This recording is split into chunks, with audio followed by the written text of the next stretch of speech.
आज आम बनवाई जाऊे पूरा गरमा गरम पालंग शाग आलू रे तैयारी चप जोटा कि बहुत ही यूनिक हवा सांगे बहुत ही टेस्टी लगी था।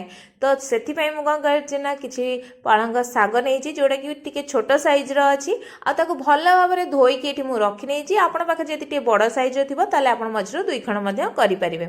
तो चप बनवाई आलू तो निहाती दरकार। तो ये दुईटी सीझा आलू रखी तार चोपा छड़े रखी ताकू एमती कौन करवा ना गोटे छोट सैज्र ग्रेटर नवा आ ग्रेटर साहाय्य सबुतक ग्रेट कर नवा ता द्वारा कौन हम ना आलू रे बिंडाटा रही आ भल भाव में से मिक्स हो।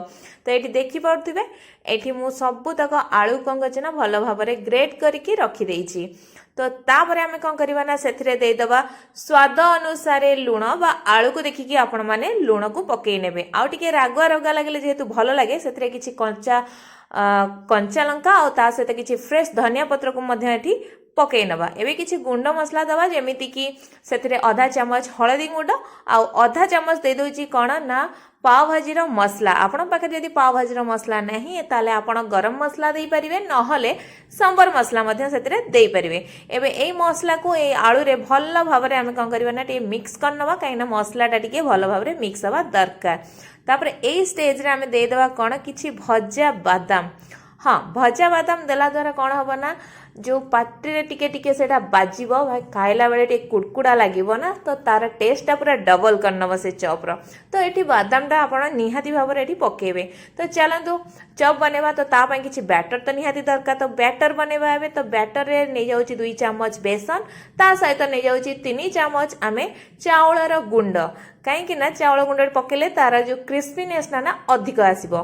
तो ता सहित मुझे पकई नौ आधा चम्मच जुआणी जोटा कि हजम कर साहाय्य करें आ तार टेस्ट भल आसी थाए। से कलर आसापी अल्प टे देदेबा हलदी गुंड आधा चम्मच रु कम देदेबा कला जीरा ता सहित आम देदेबा कौन ना स्वाद अनुसार लुण बाय बैटर को देखिकी लुण देदेबे आउ से अल्प अल्प आपण पानी देकी तार बैटरटा को तैयारी करेंगे एका बेले के देवेनि नहल सेटा पानिया हो आप देखी पारे बैटर कंसिस्टेंसी केमती अच्छी। तो एबे तार तादे नाई तो बिंडा अच्छी नाई तो कौन यहाँ भल भाव में गोड़े हो जाइए। तो यही स्टेज आम देदेबा कौन अल्प टिके खाइबा सोढ़ा आपण पाखे जदि सोढ़ा नथिबो ताले आपण इनो दे पारिबे किंबा बेकिंग पाउडर मध्य अल्प टिके पकई पारिबे। एबे तार कंसिस्टेंसी देखि पारुथिबे बेसी मोटा नाही किंबा बेसी पतला नाही। तो एई भलिया कंसिस्टेंसी आपण माने रखिबे।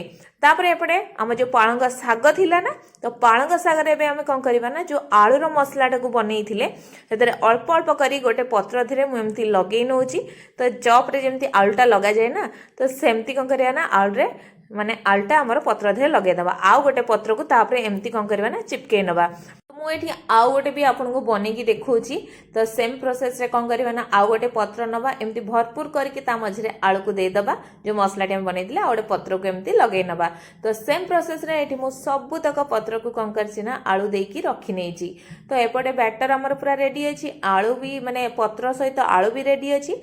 तो एमती तापरे बैटर को कौन करवा ना पके नबा गोटे स्पून साहाय्य रे आउ तापू कौन करवा ना ए जो ए बैटर मु बनेला भितर कौन करथिल ना एपटे पूरा तेल को पूरा मीडियम रु हाई आंच रे पूरा गरम करके रखी नहीं। तो एपटे पत्र सहित जेहेतु बैटरटा पूरा लगी गलानी तो एमती फटाफट कौन करवा ना तेल धीरे पकई नवा एटा टिके हाई फ्लेम रे ही तेलटा गरम करके रखिथिबे तापर कौन हम ना एटा फटाफट हमर क्रिस्पी हो जिवो। तो एपटे आम एटा को टिके उल्टै नवा कहीं हल्का हल्का लाल हवा संगे एटा हमर कुरकुरा हवा भी दरकार। तो एपट सेपट करके ताको आम कौन करवा ना भल भाव में उल्टै नवा। एबे देखि पारुथिबे दुई पट साइड हमर भल भाव में गोल्डन ब्राउन हो गलानी बा लाल हो गलानी ता सहित एटा क्रिस्पी भी हो गलानी। तो एमती गोटे गोटे करके आम जो तेल रे जेतिकी धरिबो आम सेति पकईतिले तो ताकू एमती तेल रु कौन करवा ना आम काढ़ी नवा। तो बस एबे हमर तैयारी हो जाइए पूरा गरमा गरम पालंग सागर आलू रे तैयारी चप। ता ऊपर टिके टमाटो सॉस पकई नेबे किंबा आपण मेयोनीज आउ टमाटो सॉस लगे एमती खाइबे। तो किपरि लागुची आम कमेंट बॉक्स रे कमेंट करी निश्चय जणैबे बहुत ही स्वाद लागिबो।